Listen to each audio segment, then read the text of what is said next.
Hi, everybody. Welcome to the Fundamentalists podcast. I'm Elliott Morgan, and I'm here with Peter Rollins. This is a podcast where we talk about all sorts of fun things that usually involve whoever Hegel is in some way or another. The last episode we did was on knowledge, how you can know things. And it's a very good one. And if you would like to check that out, the video is obviously on this channel, youtube.com/Elliott Morgan, or you can find it on Spotify, iTunes, and all sorts of other places under the Fundamentalists, which maybe you can leave us a review on iTunes if you're so inclined. Oh, yeah. Thank you if you do. Yeah, thank you. And we read them and we love them, and you make us feel very good, if not sometimes very correctly bad, like good notes sometimes. But anyway, I'm stalling because this is an episode the day after the attempted coup on the Capitol building from some Trump protesters turned, I guess people are saying we should call them domestic terrorists. And it is, I'm reeling. I am very confused on how to go about this particular subject. There's a lot of people talking about things like civil war. All that's fine, man. How are you feeling? I mean, I should spoil something too. Pete is not from America. I'm not from America, so no. You may not be feeling the emotional confusion and weight, I think, of this. Yeah, I'm very interested, but I've been very interested in what's going on politically for the last, 6 months or more, but not as emotionally invested because I'm not from America, but very, very interested. I've been spending probably, I'd say, 5 to 10 hours a week on these topics, I think. I thought you were going to say 5 to 10 hours a day, and I was like, those are rookie numbers. I woke up this morning and I was like immediately on Twitter and everything, just trying to it gets very addictive. But yeah, it has been a very confusing 24 hours because and very heartbreaking and very sad, and I have an immense amount of, which you probably can't pick up on, a lot of anger and frustration with the whole situation because it's so obvious and so predictable, and yet people have died, and it's just terrible. It's a horrible thing, and so I think what we're going to try to do on this episode is not have any particularly hot takes on what is going on currently. You used a term, Pete, called fog of war, which I think is a great term. And I mean, it's not a term I've particularly heard very often, but it definitely, I think, describes on first listen pretty much what's going on. It's a little bit of I'm dazed. I'm upset on behalf of black people in this country, and I'm upset on behalf of people who have been screaming at people to not vote for this particular type of megalomaniac politician. So I am got all sorts, and I feel responsible and also partially to blame for this whole situation, which is that sort of just emotional weight that's tied to, I think, being an American and tied to being. I remember traveling to Washington D.C. with my folks, and I remember it being too big, metaphorically speaking, for me to wrap my head around what I was seeing and all the monuments I was seeing. But I do remember the one memory that sticks out above all else is second, and number 2 is Abraham Lincoln Monument, which is pretty cool.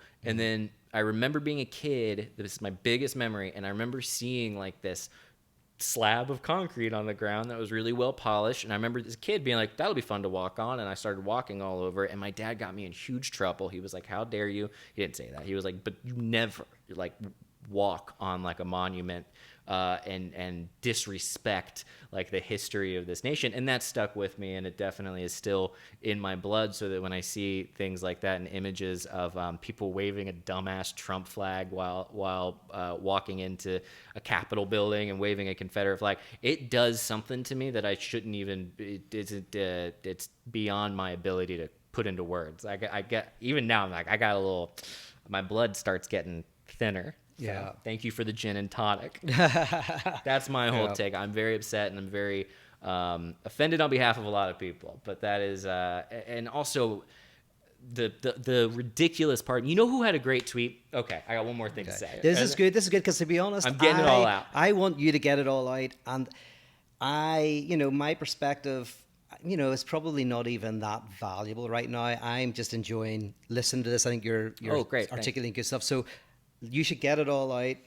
And I like this. Here we This is go. good. Good. So, I appreciate the green light. Yeah. Just hit the brakes. But Tad Delay Oh, yeah. tweeted something that I thought it took me a second to understand it, as most things that you or him could sometimes tweet. We were smart people tweets.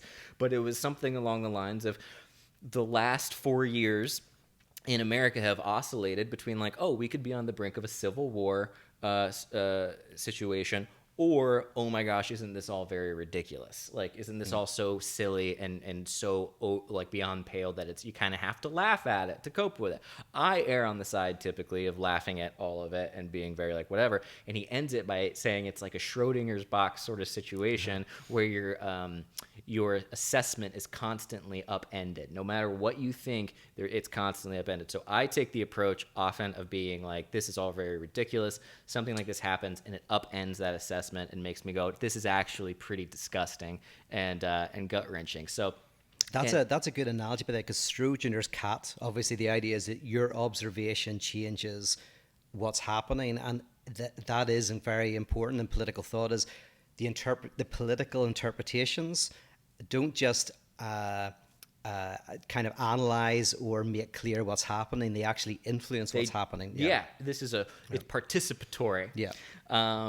And this is, it's the F around and find out phrase too. It's like, okay, this, you get this is result, but the whole the images disgust me, and the images that disgusts me the most, but I also find to be like a punch in the stomach, is the one of the guy holding a Confederate flag in a building that has never had the Confederate flag waved because it was defeated, and this guy brazenly walks into what in the mythos of America would be considered, I guess, like a sacred place, a hallowed place. I would consider it that as an American. And this dude walks in waving it, and you can see translucently through the flag a statue of Richard Nixon behind him as he stands in front of this other Civil War character, and it just blew my mind that the very people that have made a whole platform out of being politically incorrect and honoring monuments went and desecrated the place and did one of the most offensive things I've ever seen in my lifetime. And it's very rare that I get offended. It's pretty hard to offend me, but there's a little part of me, man, that's just like, F these people. Like, it's terrible. So anyway, we're done. And this has been the Fundamentalists podcast, if you would like to hear. But yeah. No, so I use the phrase fog of war because it's a military term that means that situational awareness is compromised during a military operation. So you don't know the strength of your allies, you don't know the strength of your foes, you don't know even the intentions of your adversaries. Basically, it's this experience in which there's profound confusion because you're in the midst of something monumental, in the midst of a battlefield.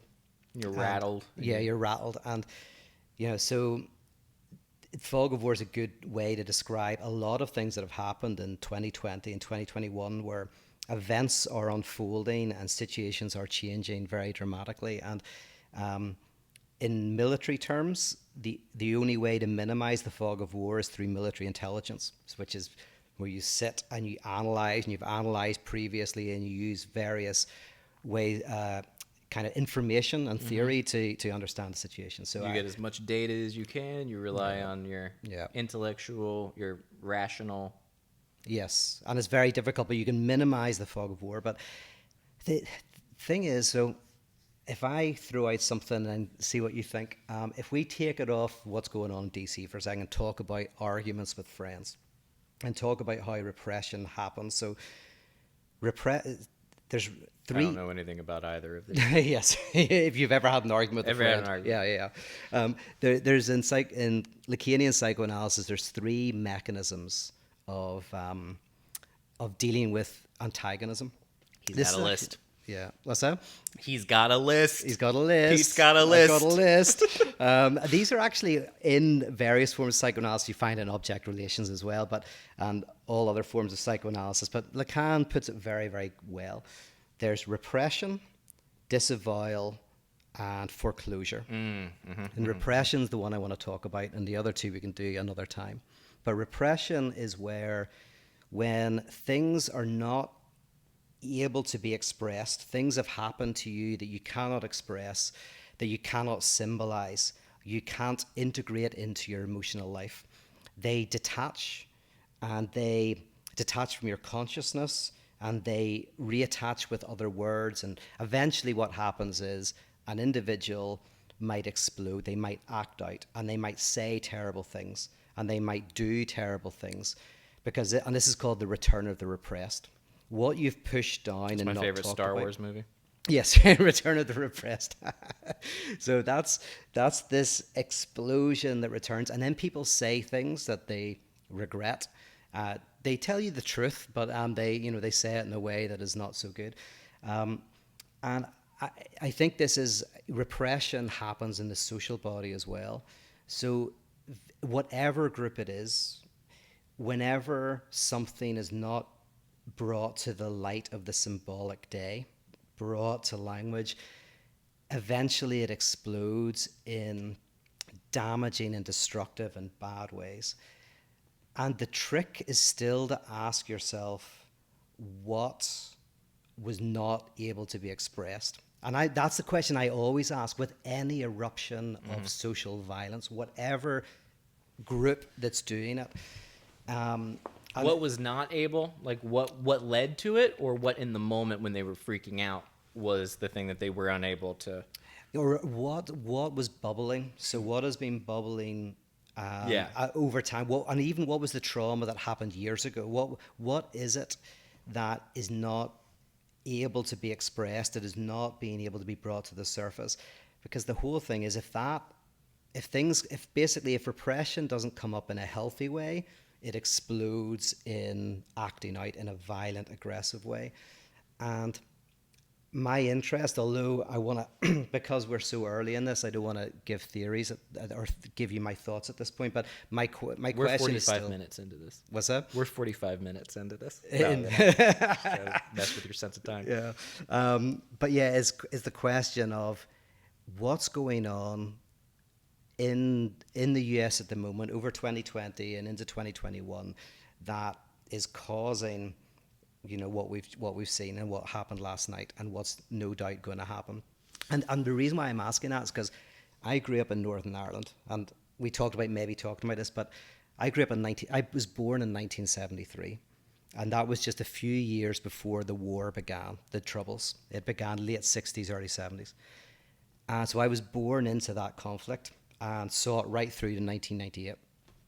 And firsthand, what I'm seeing reminds me of how the Troubles began, and it worries me that if we're not able to analyze this well, if things continue to be repressed, if groups continue to be if certain things aren't heard in certain ways, I go like, this is not unlike what I saw and what I grew up in. And that's a little bit worrying. Yeah, a little bit. There's very few people that are wanting, it seems like, to look directly into the eye of the store. And I get like, that, yeah. Why would you want to? It's like, because I was thinking about it on the way here, and I was like, this is it goes back to that thing of oscillating between my two like perspectives on this, where one is like my more I would say comedic, sarcastic view on things that is probably not correct a lot of the time, but it is kind of there is an inkling in me that is always going, well, how crazy can this get? Like, let's see what happens. This is getting nuts. Here we go. Like, okay. And it's kind of, it has that levity to it of like, this isn't any big deal. But when I really think about it, and I'm like, okay, what's really going on here? Well, you have this group of people, and you have this group of people, and that group of people hates that group of people, and that group of people hates that group of people. And it's not like it's 30-70. It's like 50-50. And I don't know of any situation where there is a lot of connection between these two things. So it does seem like an unwinnable situation. Because trying to, like, even if it's 70-30 or even 80-20, the one group is not small enough to be defeated here. That's in Northern Ireland. This happened with the Nationalists and the Unionists, or the Loyalists and the Republicans, who neither side could be beaten. And I'm like, this is not. The more you repress, Hey guys, this isn't gonna go good. yeah, this isn't going to go good. It's not. It's not going to go good. And the funny thing is that the British potentially were the ones. Right. This is controversial maybe to say, but I think it's accurate. Right.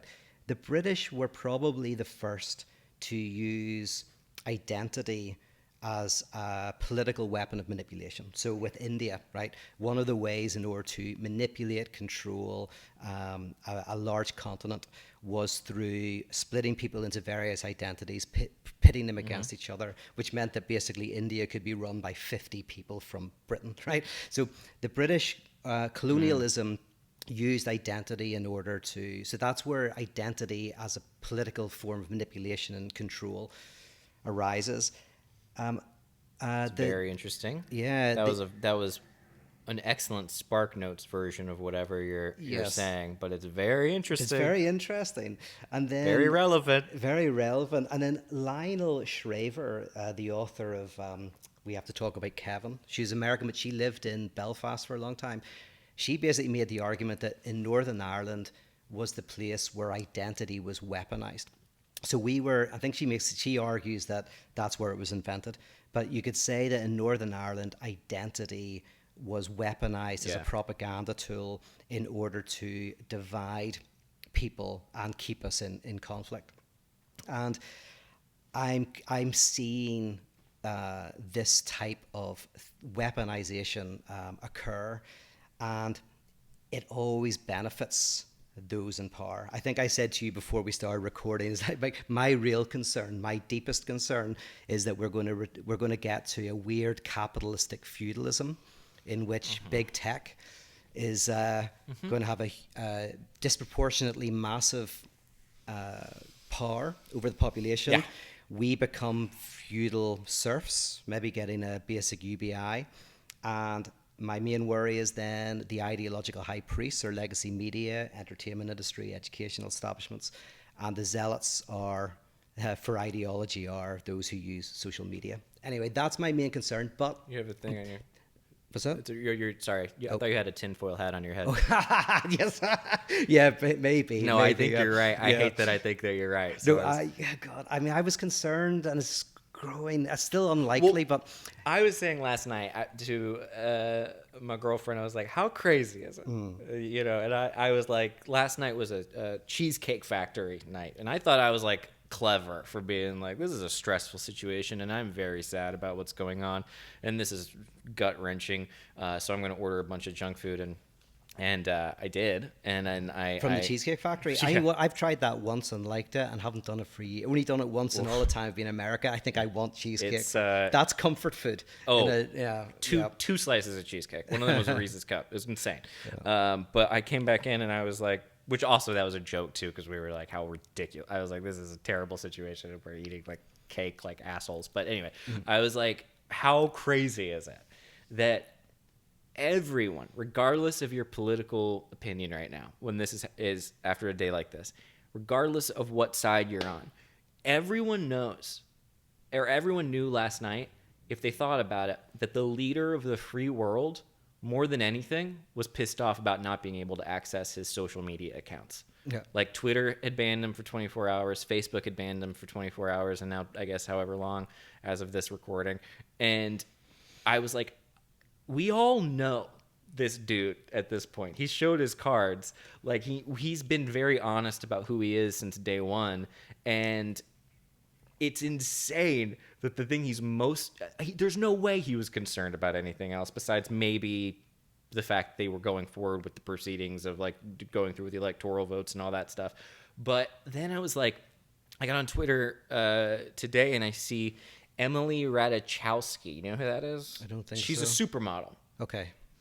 And the superest of all the supermodels. Okay, wow. She's in it. She's a supermodel I've probably seen her Full picture stop. somewhere, I'm guessing. Yeah. Sure you have, yeah. And she was talking about how strange it was, how convenient, all right? She's getting a little conspiracy theorist, that all of this happened, and it's almost like it's an excuse for big tech to start censoring. Oh, so she's, oh, wow, okay. So we've got the same tinfoil hat on. That's Same interesting. tinfoil hat, yeah. Yep. Now, Not that I'm saying that about this, but I'm worried about big tech. But exactly. Anyway, yeah. And So I I'm not- think that's the thing Yeah. where it's like, it's close to the mark. Like, there is something, I think, unconscious maybe in a lot of people that get sucked into conspiracy theories that are untrue, that there's a kernel in the back of their mind that's going like something isn't adding up. And I'm not in any way condoning that as a conspiracy theory. I think she's completely wrong, and I think of course it was a convenient time to do that because there was stuff going on that of course they should do that and whatever, and it's their prerogative to do it. But it's still I love that disclaimer, which for me absolutely, she's full of shit. Didn't make any sense, but was a very good disclaimer. She's totally right. All right, She's totally right. right. But yeah, seeing that now social media step in and go, you're done, I support it because I'm like, these people, man, like I have a Parler account. Did I tell you that? Parler? What's Parler?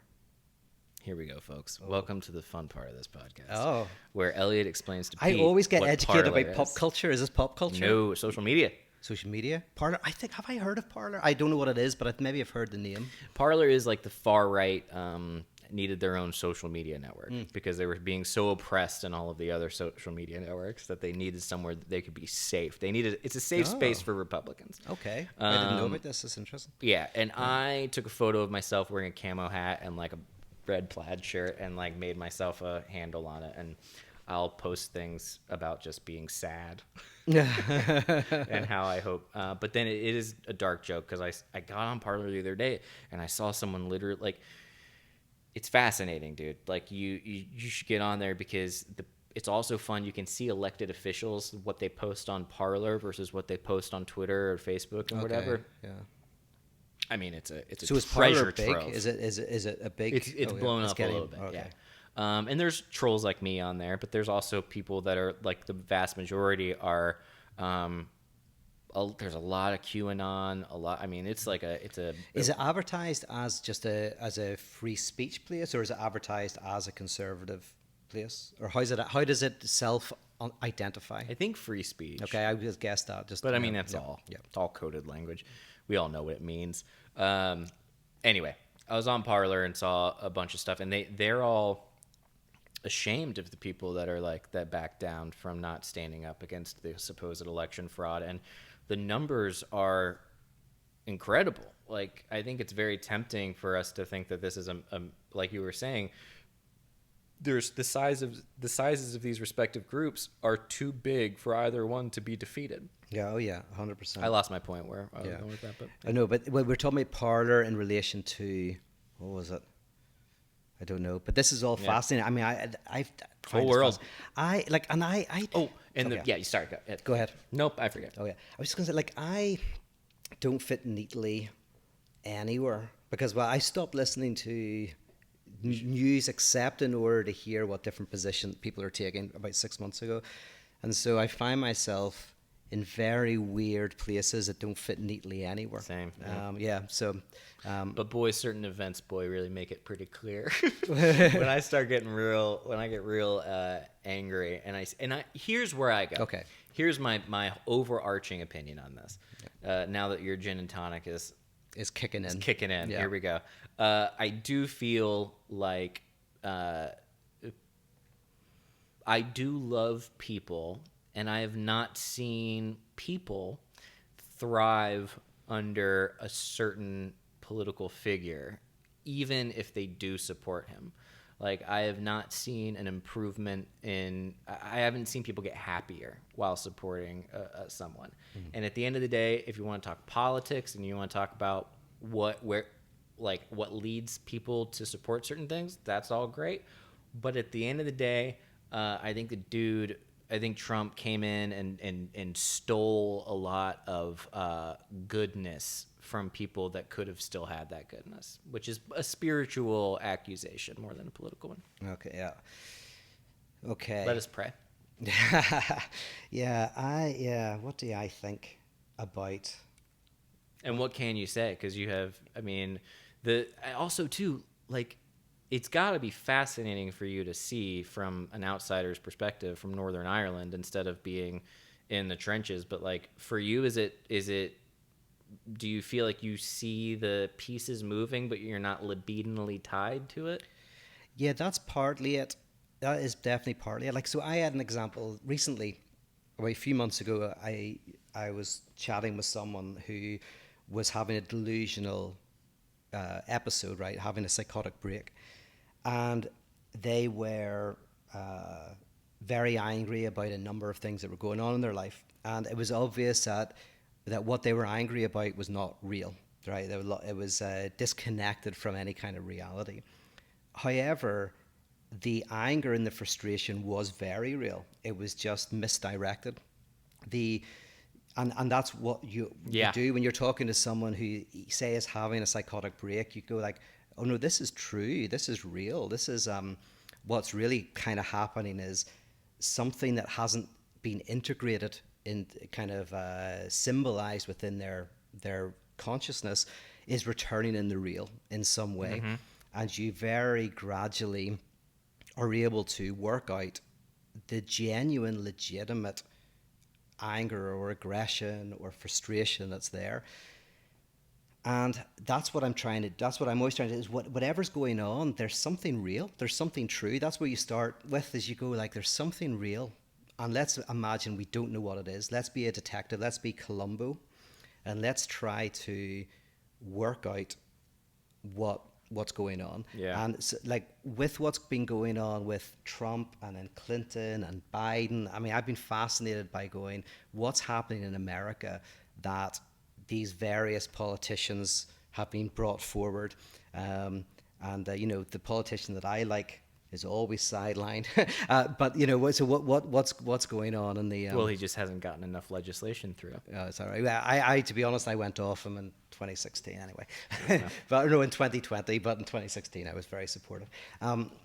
But yeah, so all of that to say, when you look at something like the phenomenon of MAGA, if you look at MAGA, you look at the Proud Boys, or you look at Antifa, or you look at BLM, or you look at all of these are phenomenal false movements. Equivalents, I would say. Yeah, that's not an equivalent. That's just going like, these are movements of explosions. Right, I saved you there. All of them is your... What's that? I saved you there. Is that right? Yeah, thank you. Yeah. Because there's lots of differences. Very good. But all of them, it's an interesting thing of asking, you saying like, this is an explosion of something that is true. But that doesn't mean you're justifying anything. Like, doesn't mean you're justifying the destruction of monuments or the destruction of buildings or destruction of property. Or you may, if it's the right cause, you might think that that's justifiable. But still, the question is always, there's something real going on. If it's only one or two people, you can say, well, maybe not. But if it's literally tens of thousands or millions of people, it's like, something true is happening here. We got a problem. Houston, we have a legitimate problem. Mm-hmm. And if you don't listen, the people you don't listen to, that will become more irrational and more explosive. There's so many directions we can go here because it is a really big conversation. But the first thing that I was thinking about was, we live in a culture currently where it's almost assumed that it's like a badge of honor to be able to like emotionally disinvest from things and have that sort of stoic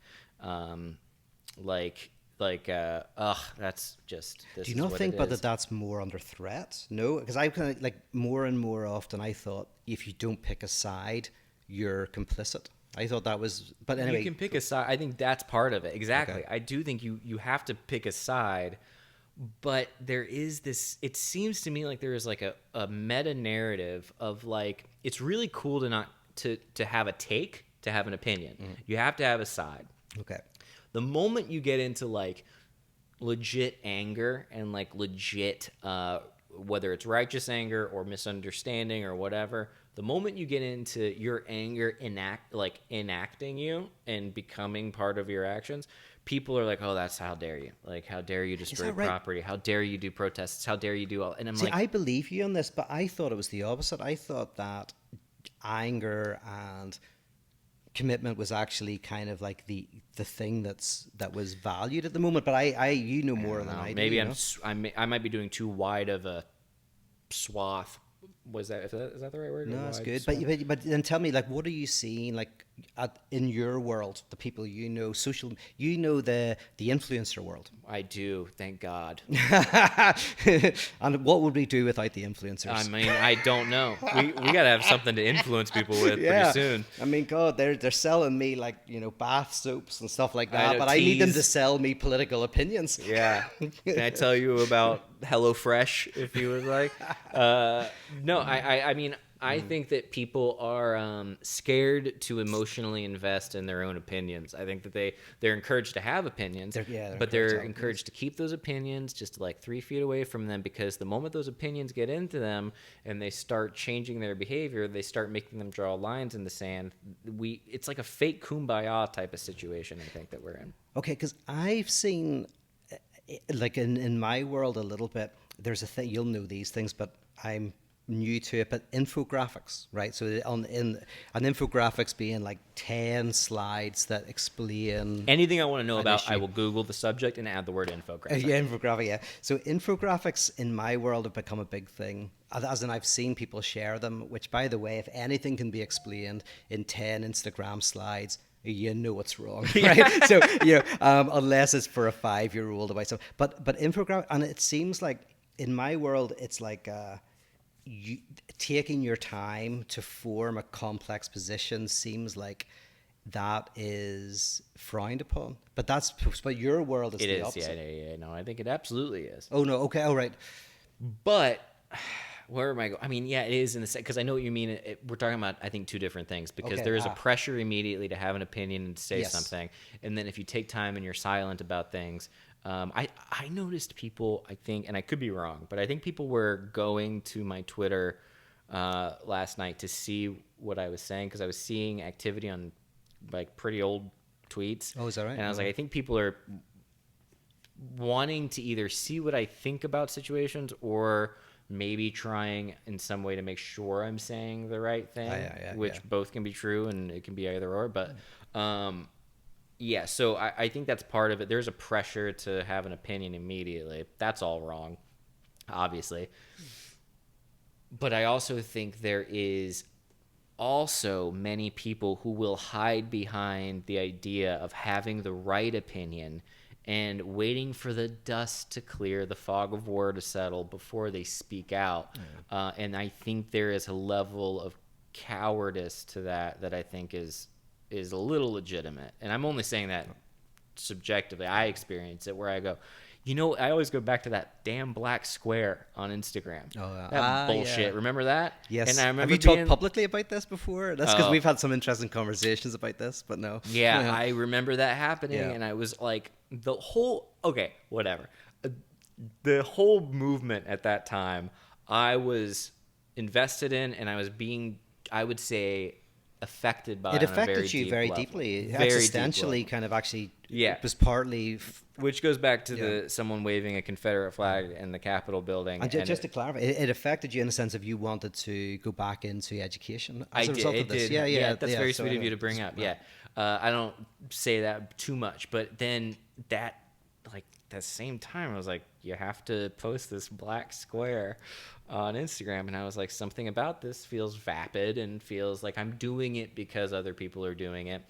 And I regret doing it, but I did do it. And I actually don't regret doing it, because that would be silly. I know why I did it, and I knew that I had my opinions on it when I did it.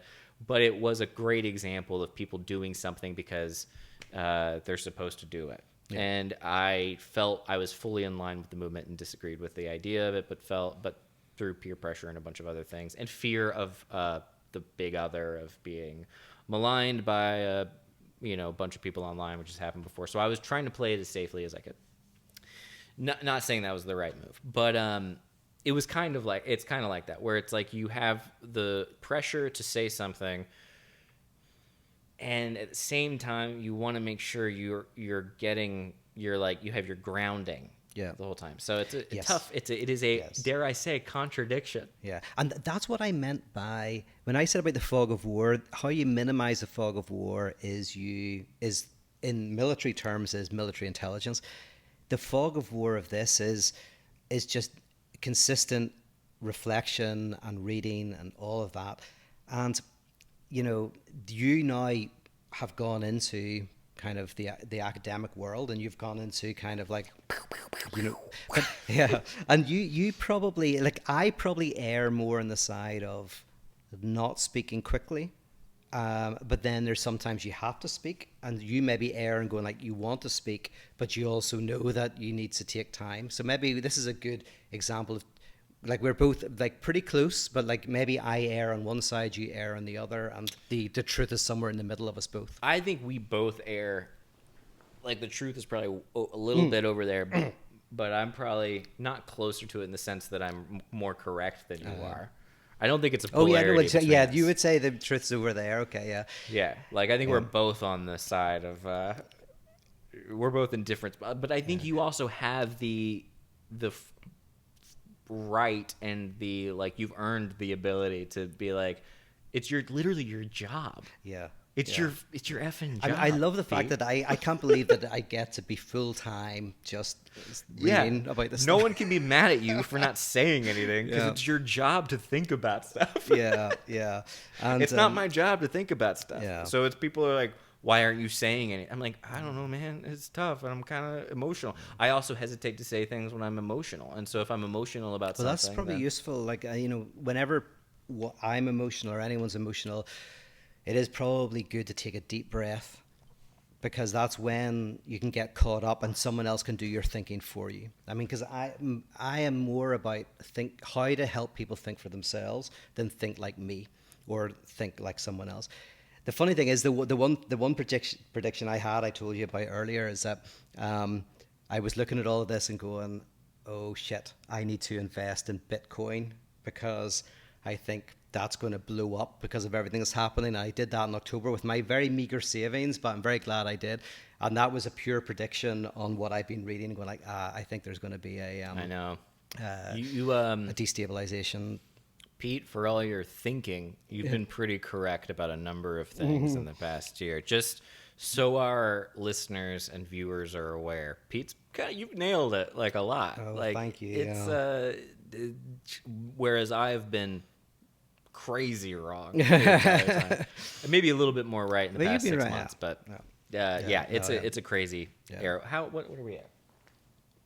Oh, we're only 37 minutes in, but I'm okay with this being shorter because I think the reason why you want to end it is because your drink is finished. And will I re-pour drinks and we'll continue, or do you want to? If you want to do that, we can, but it's going to be. Do you have more to say?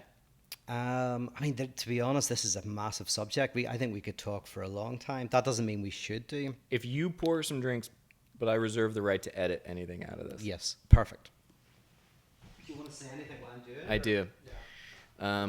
Hi, everybody. Welcome to the Fundamentalist podcast. We're taking an intermission currently because otherwise I would have just ended the conversation. However, Pete has decided that he wants to keep talking about this. I'm a little nervous about what's going to happen in the rest of the conversation because personally I'm still just a little upset about the whole situation, and I don't like not having a nice script in front of me with like my little pithy jokes, and instead it's just sort of this authentic, raw, vulnerable moment in which Pete, pours more drinks. Now, he assumed that because I wanted to take a break or maybe end the podcast, it was solely because my drink was empty, and that's not actually true. But as he knows, I have an overactive bladder, and I tend to pee a lot. And so I'm going to hold that, and a lot of my anxieties or anything I might say that you might disagree with might be coming out of my frustration with the fact that I haven't peed yet. And I'm not going to do that because I'm really proud of this intermission period that we've had together.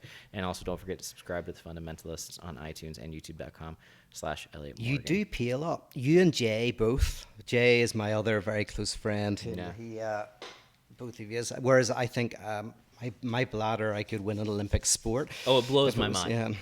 Yeah. Yeah. Mine is like, yeah. I love it. I love my bladder. And I'm not ashamed of it. Well, do you wake up in the middle of the night to pee? That's the question. If it's a fun night. It depends on how. I pretty regularly. I It's would okay, say.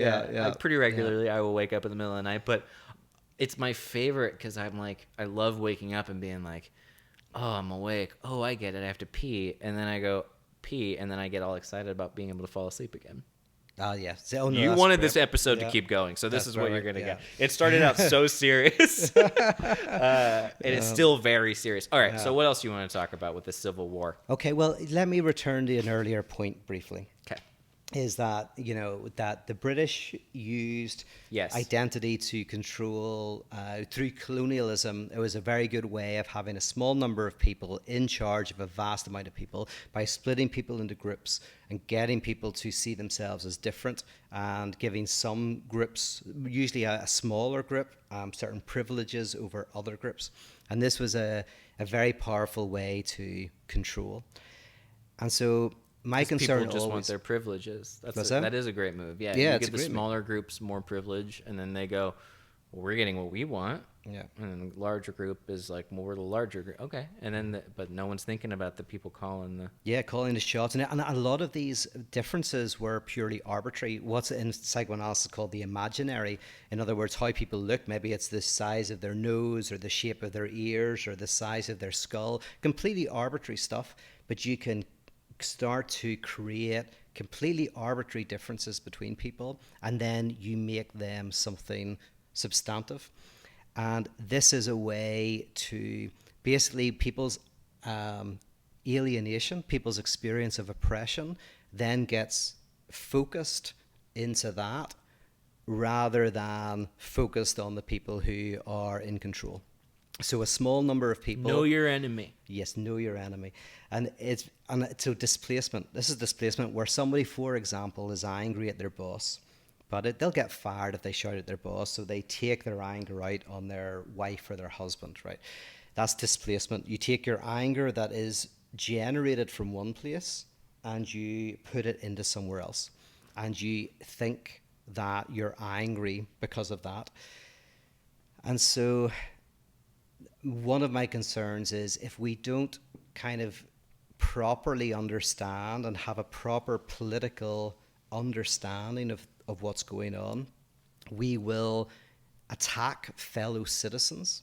We'll attack people that we would otherwise be united with. It's neighbors turning against neighbors. Yeah, which ultimately only benefits those who can, let's call it woke washing, can do all of the right things and have all of the power. And so I'm worried that what will happen, this is one of my predictions that I hope I'm wrong in, is that increasingly... Yeah, but you love being right, so let's call a spade. Well, that's a real problem, is like you want to be right, but you Yeah. don't want to be right. Yeah. Shit. No, I think that's great. I was Yeah. there's a video that I loved the other. I didn't mean to derail. Oh, no, that's good. I saw a video of this guy, and he was in Washington D.C. and it's this viral video of it's candid and he doesn't know he's being filmed. He's screaming in Washington D.C. Steps out of his house. He's like, "Get the fuck out of here, you fucking treasonous pieces of shit." And he's like screaming, and then it like an episode of Veep, it like pans over and it's this black woman in her car and she's like, they're coming in here, and she's like, they're destroying our city. And then this guy freaks out and he goes, if this was Black Lives Matter, they would have tanks rolling down the Pennsylvania Avenue. Nothing. These crackers are storming the Capitol, and nobody gives a shit. And then it pans back over to the black lady in the car. She starts crying, and she's like, "Thank you so much for saying that. That's so incredible." And I was like, "This is I love this video so much." I didn't see this. It was incredible. Like, because it's one of those few videos where I'm like busting out laughing, and then I get all like teary-eyed. But I look at the replies and I see this person who goes, "You know what? We should do it was just some innocent person. I don't think they realized what they were saying. But they were like, "Is there a way, like, maybe we should have badges for wokeness? Like, you should be able to wear badges for how woke you are on your sleeve, so it designates to people around you how woke you are." And I was like, I don't know how to describe how wrong that is of an idea, but it got under my skin where I was like, I love this video and I love what's happening here, and yet there's people jumping in going like, well, maybe we should systematize it, and maybe we should wear badges and have like a code of honor where it's like you prove that you're some level of woke, and I don't know that that's necessarily a good move. In fact, I think it might be horrible. Yes, yeah. But I can't describe why, but I thought of it after you said what you said. So. Yeah, no, I worry, like, they used to, in philosophy, it used to be called the politics of difference. And funnily enough, Richard Rorty, who's American philosopher, he was a liberal, more than a leftist, but kind of leftist liberal philosopher. Anyway, he wrote a very good essay, and I'm going to forget what it's called, but it's the one where he basically predicts a type of Trump figure. So it became popular recently because he defines a type of Trump figure arising. But he argues that the politics of the philosophy of difference, which is partly what we see with woke stuff. Philosophy of difference? Or the philosophy of difference, the politics of difference, either way. But it's where cultural difference and particularity becomes it kind of comes into leftist thinking. It's where kind of woke philosophy enters into kind of universal leftist philosophy.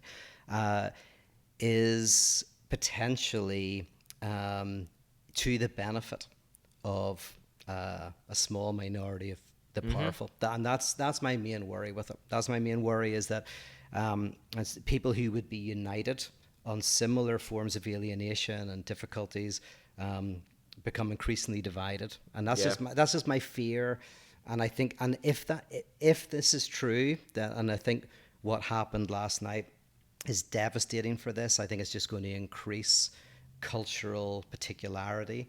Then, and I mean, maybe it kind of should on some degree, because I do feel like, it was.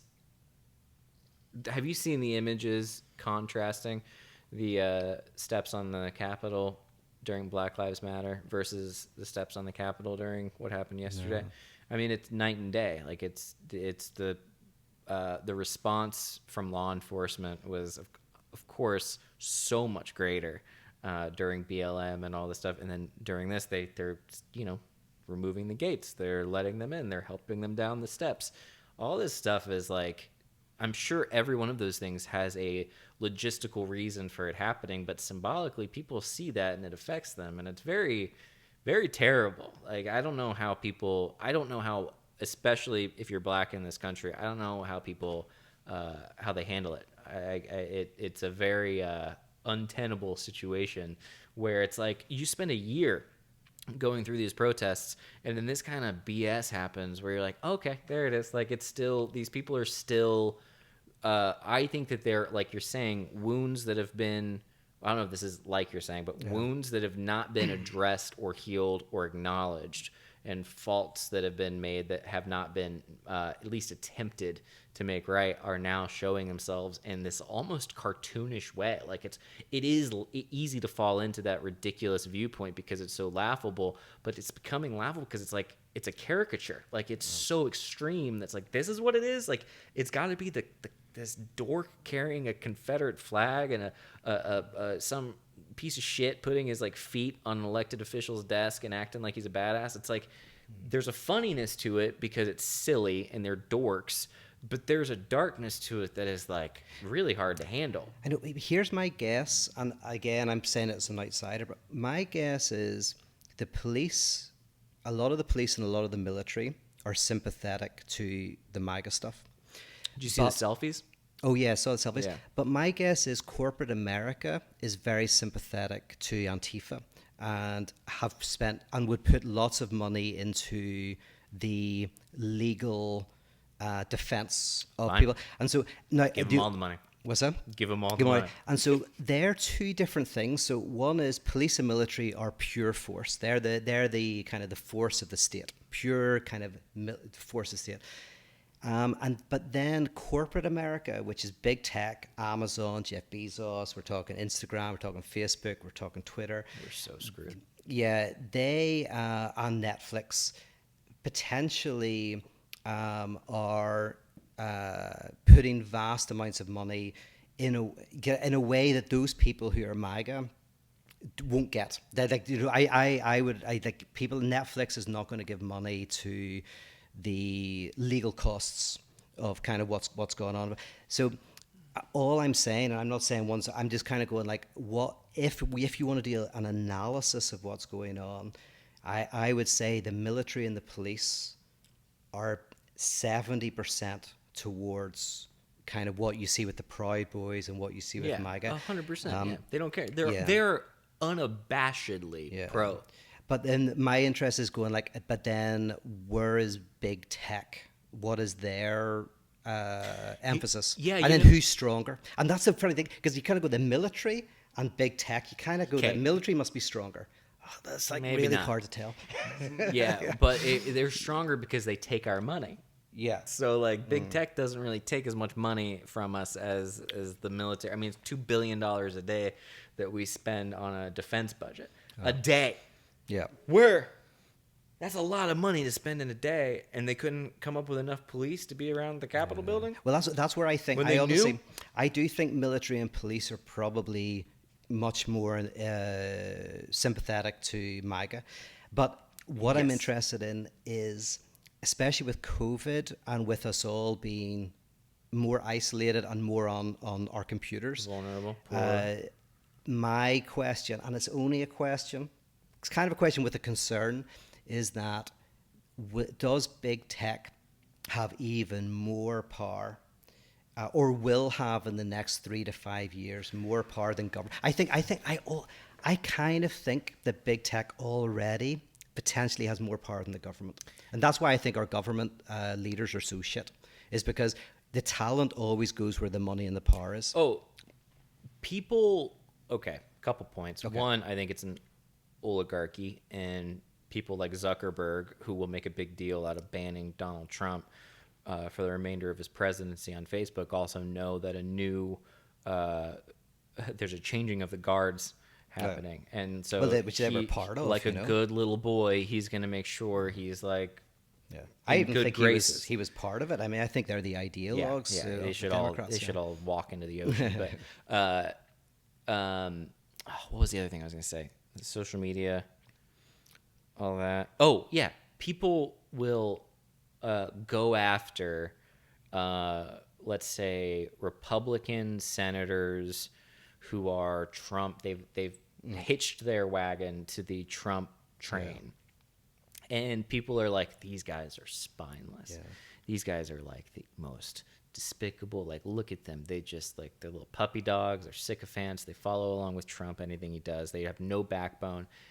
And I agree with most of that, except for the fact that when you think about it, these people throwing this out there, these Republican senators who rally behind Trump at all costs, they're human beings with families and children, and they're aware that if that dude, Trump, lights them on fire on Twitter, their whole career is done. Do you think Trump has any power at this point? Maybe not currently, I mean, but he will after this. I wonder, like, I don't think this is going to happen, but I would probably bet on it with the right odds. They may legally come after Trump. Trump might end up. But that's right now. For the past 4 years,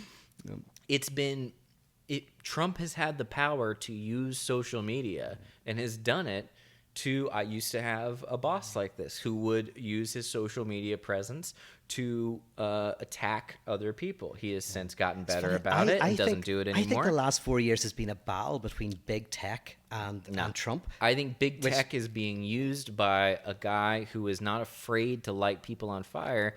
And if you look at a Republican senator from Nevada and you go, oh my God, how dare they hitch their wagon to this person? And then you think about the fact that if they don't hitch their wagon to this person, that person will tweet about them, and then a bunch of dumbasses on Parler and QAnon will come after them and come after their children and give them death threats. It's not worth it for them. But people will come after. Like, here's the thing. I think today people will come after you for any number. So on Twitter, you'll come out. Can't wait for whatever. Yeah. This podcast. One of the things I love about this podcast, I'm so sorry. And I love the fact that we're such close friends, and this is maybe a good example of So my friends shouldn't work together. This is the other reason why friends shouldn't work together. Is that right? Is it what that? That we're too honest. We're too honest. But the great thing is we also have a slight difference, and we're showing that we can talk about it. This is great. Yes. Because, you know, yeah, my concern has been the kind of that big tech have been slowly garnering more and more power. And actually, I don't think the Trump well, you're agreeing with me that Trump now has no power. If anything, he might be fucked. I mean, I don't think they'll legally go out. I think it would be a bad idea if they do. See if they start doing like truth and reconciliation with Republicans. I would think that we're going to enter civil war. I think they'll do some symbolic shit. They need to, and I wonder if they're going to do it. However, you know, that... I mean, I hope they do. You do? See, that's the part of me. I go back and forth where I'm like, light it on fire. Light him on. Make him hurt is what we will burn. America will burn. Yeah, exactly. Burn. But it'll never get that far because of the reason I'm saying, which is if Republicans stand up to him, he'll light them on fire on Twitter when he's when he's released from his prison. Well, my worry is that like a lot of my real concern is, right, for me, this was all screwed from 2016, right? So I have to go back. It's almost like pacifists. Whenever you talk to a Quaker about the Second World War, right? We've all been there. Yeah. But it's always difficult because you go like, well, how can you be a pacifist when you have Hitler? And a Quaker will always say, well, yeah, but you have to go further back than Hitler. If we had done X, Y, and Z, we wouldn't have had Hitler, right? And I feel like the Quaker pacifist with this stuff is like in 2016, I saw the shit hit the fan. So now we're in a lot of trouble. And what am I saying? Okay, but my concern now is that there is no political answer to this. Big corp. I'm not as concerned about big pharma, but so I'll leave them out. But big tech, Amazon, some people consider that big tech. They have free reign as far as I can see. I'm like, it's done. It's done. All you have to do is ask yourself, what would cause you the biggest inconvenience in your life? A lot of people would be, for Trump, I think taking away his Twitter and his Facebook, one of the biggest inconveniences he could go through. If he had access to those things, but was literally sent to prison for 3 months for whatever he did, I don't think it'd be that big of a deal if he could still tweet. But you know what I would do? Honestly, I genuinely, if I was so I'm saying this from the left, I'm a Marxist, right? But I'm a Hegelian. I'm a Hegelian Marxist. Sure. But I'm saying, I can't support Democrats, but if literally some Democratic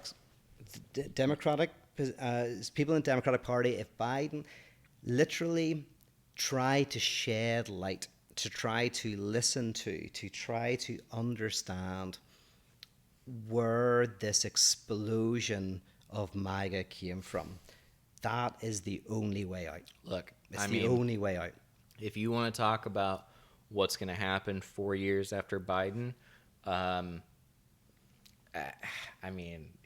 look, if you want me to be honest with you,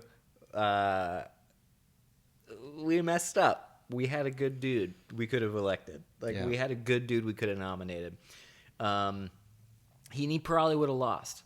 Bernie probably would have lost, which I wouldn't have said in 2016. I wouldn't have said in 2016. That's where I feel like the Quaker pacifist. I'm like, I go back to 2016. We messed up. We had our shot. We had our shot, and you miss 100% of the shots you don't take.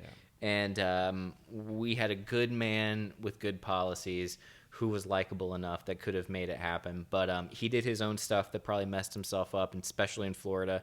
And Bernie didn't. The Democratic Party did not want Sanders. And the Democratic Party ever, didn't want him. Yeah, and the Democratic Party eats itself, and they're terrible. So it's a lose-lose situation. And probably what will happen is we will, after Trump goes away, someone will learn how to do Trumpism better than Trump has done.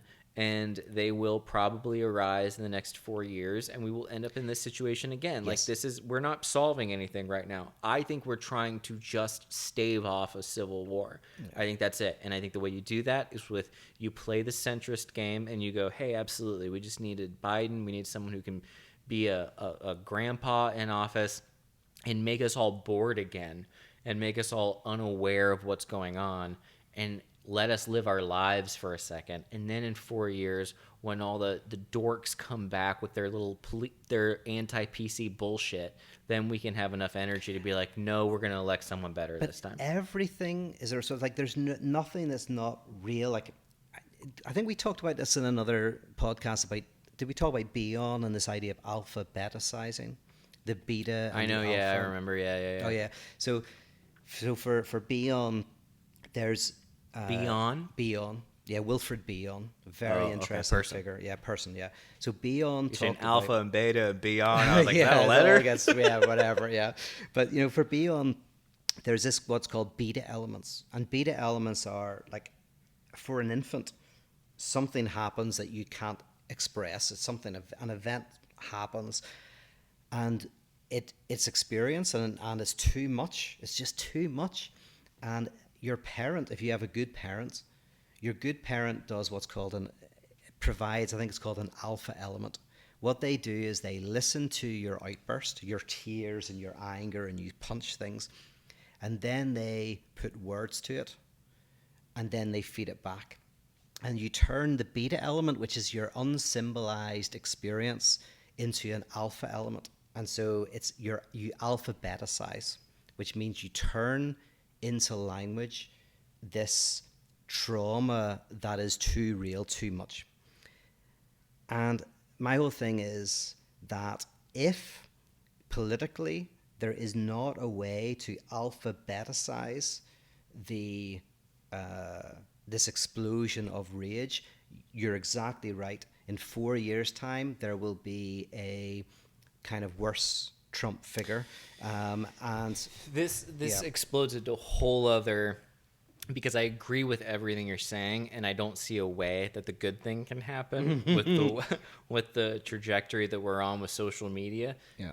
I actually think there's a lot of power behind memes, and the amount of memes that kind of delegitimize the like trauma that the past year has caused, I think will result in like a postmodern sort of numbness that is that allows us to not feel and therefore not act and therefore not make changes. Yeah. And then we will become victims of not changing, and then we will go through the cycle again. Yeah.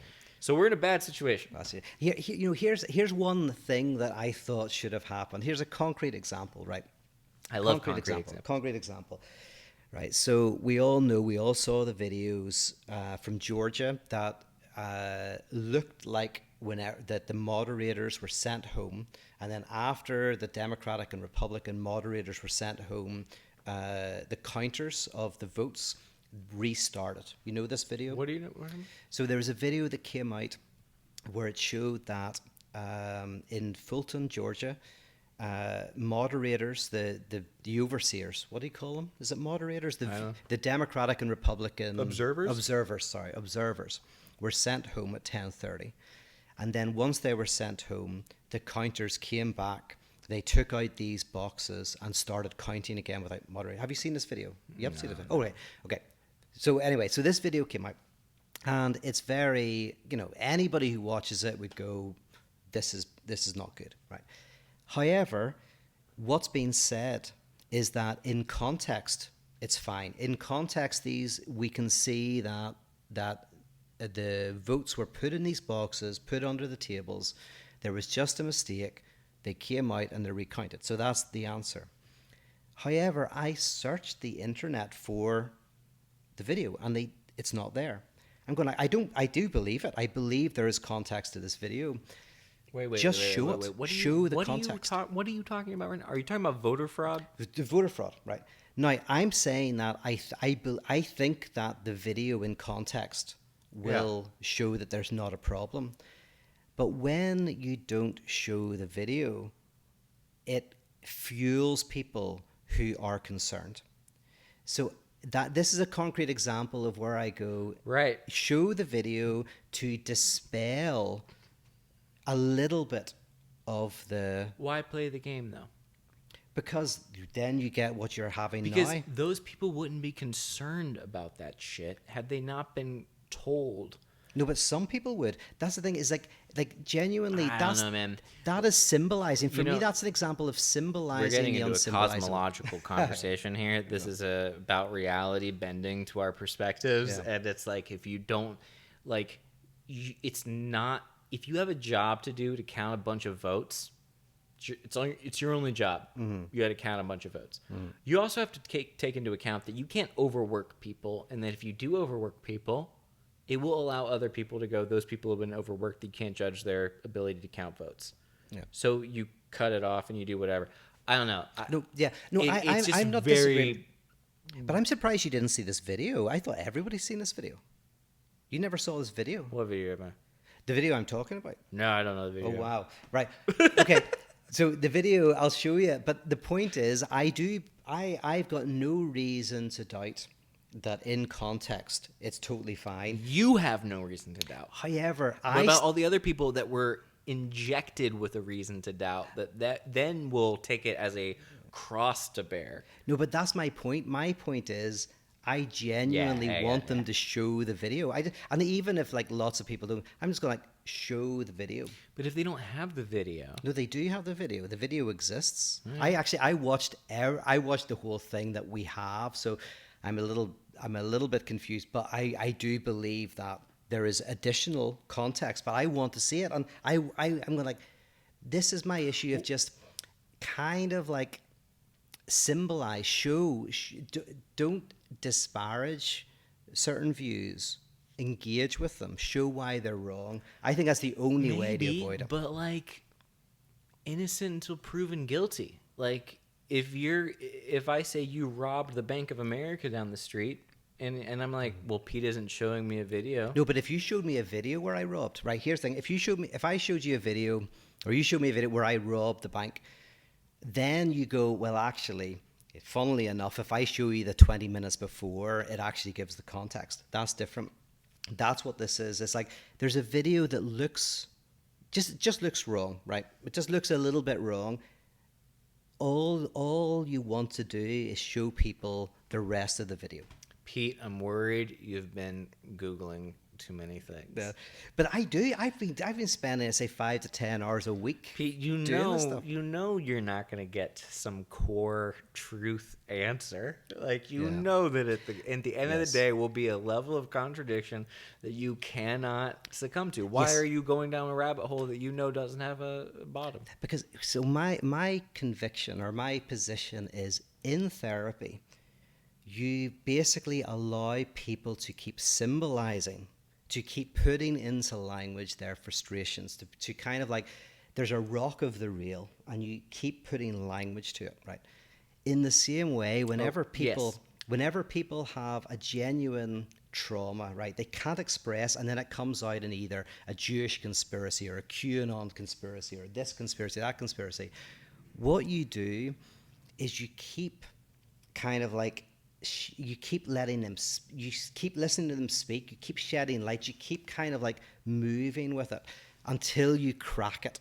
Yeah. And I'm like, but if you just ignore it and repress it, it will return in violent ways. Right. And so my only concern is take seriously whenever a large population of people react in violent ways, realize that there's something beneath that. It might be that they're underemployed. It might be there's a lack of social mobility. It might be that they're alienated from their work. It might be, who knows? There's some reason. My answer to what you're saying, and this, and we'll get this back on course a little bit because we're going off on some rails here. But I would say my humble opinion is that, and this truly I would say is a humble opinion. I'm not trying to be whatever. I think that we are in a situation in America where particularly men feel a fundamental, spiritual, unidentifiably powerful lack of purpose, lack of direction, lack of place in the world, and that this is causing a lot of shit to go down. This is causing a lot of people to go.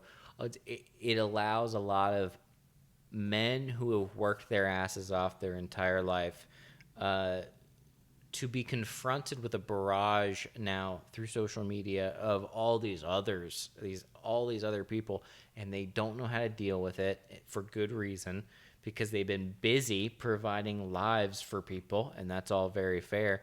But like, I think that what's happening is the people that are doing these things, that are storming the Capitol, and that are like, we all want to make into these big other enemies. I think they're like lost boys. Like, I think that they're. Is it mostly? I haven't looked at. Is it mostly men who are doing it? I'm guessing. From what I saw, except for some hilarious photos of women, but I think it extends to women as well. I think women also have bought into this mythology of being like, we are the counterparts to our males, and that is all we are. And I think that's a very sad kind of like way to live your life. And I think they're all the same. Like, I think it's all a lack of purpose and a lack of being some people having firm grounding in your life. So like, I've heard people like, and I think there's something interesting, is like they've said like the success, obviously Jordan Peterson had his like health issues and went off the rails, but the success of Jordan Peterson was a type of crisis of the figure of the male in contemporary society. So you're thinking, that's interesting. Jordan Peterson is a tragic situation because of his health, but I think he's very needed. And not to say he's right.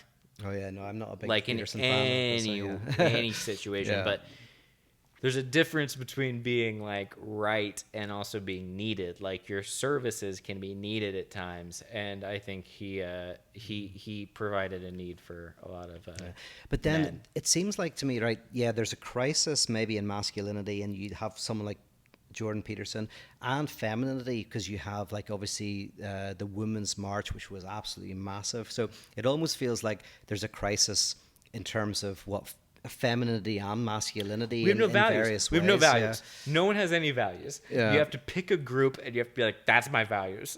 Okay. You pick another group, be like, that's my values. And I'm like, well, I don't know, man. I like people, and I hope everybody's like feels welcome in this country. And then I see a Confederate flag being waved in the Capitol building, and I'm like, no, send that guy to prison for the rest of his life, even though I know he's just a hurting little boy who didn't know what to do with his life.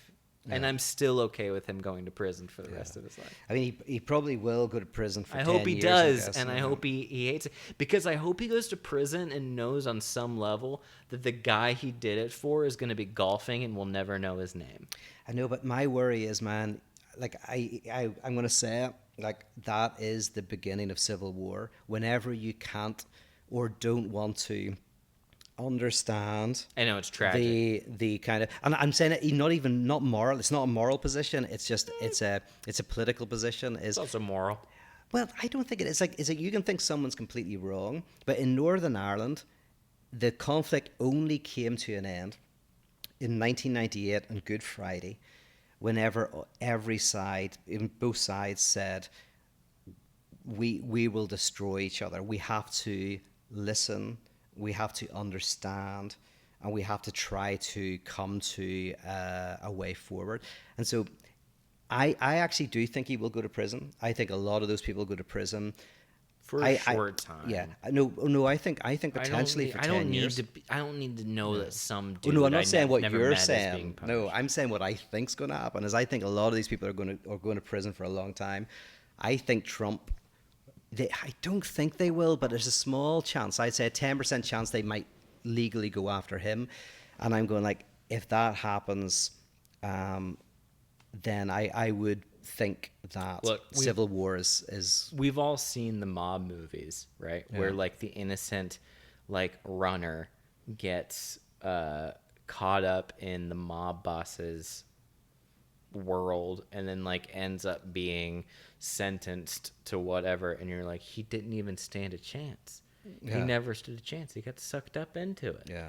So it's like, I hope they're all... Mind you, it's nothing to do with that individual. I don't know who it is, but it's more to do with if we don't try to understand what's going on, that's what my problem is. I think if you take you know what? I backed it up. If you start waving a Confederate flag in the Capitol building, nah, I'm okay. I don't give a shit about that person. You know what? Yeah. I'm not that good of a person. In fact, I hope that person ends up in prison for the rest of their lives. I don't give a shit. And I agree. It's not about the individual. Like if an individual, for example, causes any violence, like if an individual burns a house or whatever, right?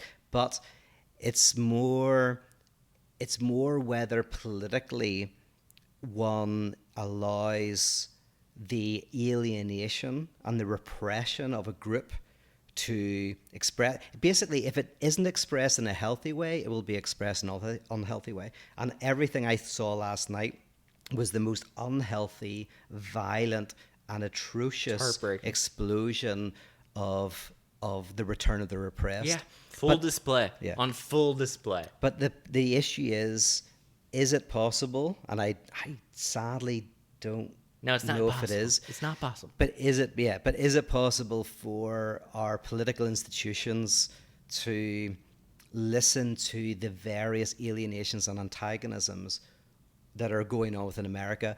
Otherwise, I'm worried in a return to feudalism. And then I will take to the streets or move back to Ireland. Yeah. Well, again, man, you're concerned about feudalism, which is a word most people who will be sucked into feudalism don't understand, because I also don't understand. Every time you say feudalism, I'm like, shit, I still don't remember what that word means. But it means a caste system. You're relegated. With no social mobility, with an ideological class that... It was coming to this. Yeah. The moment the internet was created, it was all coming to this. Yeah. And it's 20 years after the internet. This is all right on time. Yeah.